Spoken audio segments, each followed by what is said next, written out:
Tai šiais metais atlikome nuomonės tyrimą, kadangi tai yra strateginio plėtros plano dalis ir kas 2 metus mes turime atlikti nuomonės tyrimą. Tai šiais metais tikrai sulaukėme daug atsakymų, buvo 370 atsakymų, akivaizdu, kaip visuomet, aktyviausios buvo moteris. Ir beveik pusė ant pusės žmonių turėjo vaikų, kurie lanko mokyklą, ir didžioji dalis žmonių gyveno mieste iš atsakinėjusių ir vidutinis respondento amžius 43,4 metų. Tai kaip vertinate Plungės rajono patrauklumą gyventi? Kaip matote, didžioji dalis yra gerai, beveik pusė. Patenkinamai 30,3, puikiai 11,6%. Ir kaip matote, dešinėje pusėje yra atsakymai, kaip žmonės ką pakomentavo, kas galėtų pasikeisti, kad rajone ir mieste būtų dar geriau gyventi. Tai būtent šiam komitetui iš švietimo pusės išskirčiau 3 dalis, tai švietimas, kultūra ir sportas, kad turėtų būti tvarkingos švietimo įstaigos, daugiau poilsio vietų su vaikais, renovuoti darželiai, pasiskundė žmonės, kad yra tik viena gimnazija mieste. Turėtų būti keliamas mokyklų lygis, pritraukiami jauni mokytojai, didesnis dėmesys turėtų būti skiriamas vaikų švietimo kokybei, jaunų šeimų įsikūrimo lengvatos. Naujos švietimo įstaigos turėtų būti kuriamos laisvalaikio praleidimo vietos, daugiau dėmesio jaunimui, net su šauktuku, pagalbos didinimas vaikams mokyklose. Jeigu kalbant apie kultūros sritį, tai būtų poreikis turėti daugiau nemokamų renginių, daugiau kultūros renginių, dar kartą patvirtina pirmąjį, kavinių trūksta žmonėms, trūksta sporto ir pramogų. Norėtų daugiau erdvių, kuriuose vyktų podcastai, parodos, edukacinės programos. Na, kiti sako, kad miesto centras yra miręs, nėra kur nueiti, reikia kino teatro, kino teatras be to ganėtinai dažnai pasikartodavo atsakymuose. Daugiau veiklos vaikams, renginių, turėtų atsirasti kino teatras, vėl kartojasi, pramogų zonos, kino teatro. Norisi daugiau smulkių verslų, parduotuvių, viešų renginių, koncertų, masinių renginių, kad pritrauktų pinigus į miestą. Ir tada, einant prie sporto temos, norėtųsi daugiau investicijų į laisvalaikio ir sporto infrastruktūrą, geresnės sąlygos sportuoti vaikams, pavyzdžiui, dziudo, būrelių pasirinkimas vaikams, kad būtų didesnis, daugiau vaikų žaidimo aikštelių, dviračių takai taip pat yra aktuali tema, švaresni dviračių takai, vaikų žaidimo aikštelės uždengtos nuo saulės, kad būtų daugiau žaidimo aikštelių, na ir tos pačios temos kartojasi per daugelį atsakymų.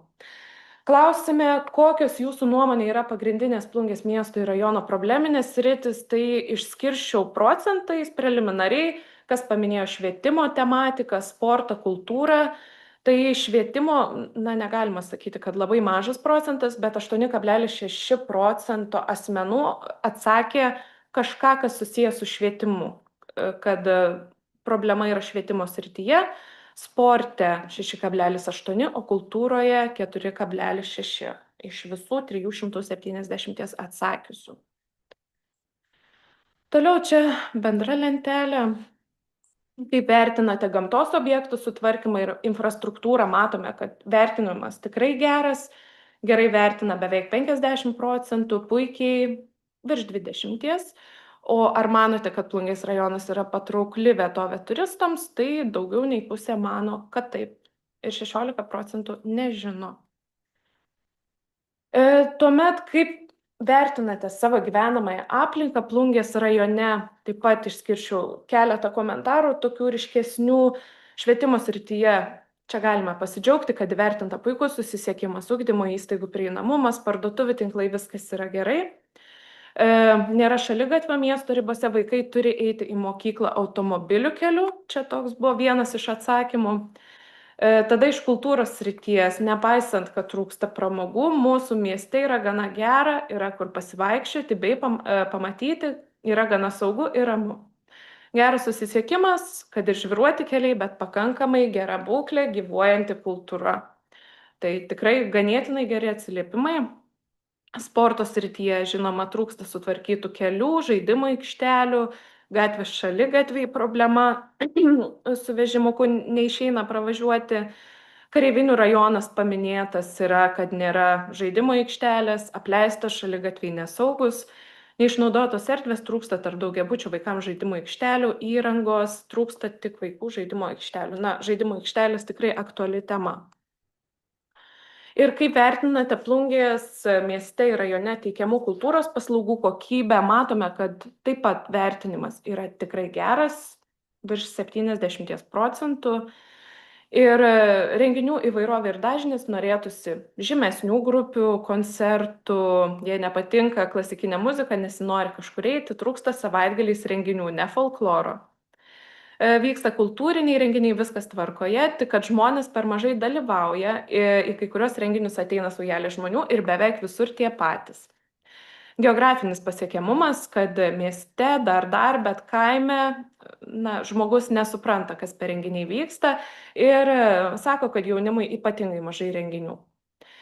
Tada Plungės mieste kultūros paslaugos įvairios ir kokybiškos, bet kaimiškosiose vietovėse taip pat pamini, kad trūksta tokių renginių, reikia vežti renginius į seniūnijas.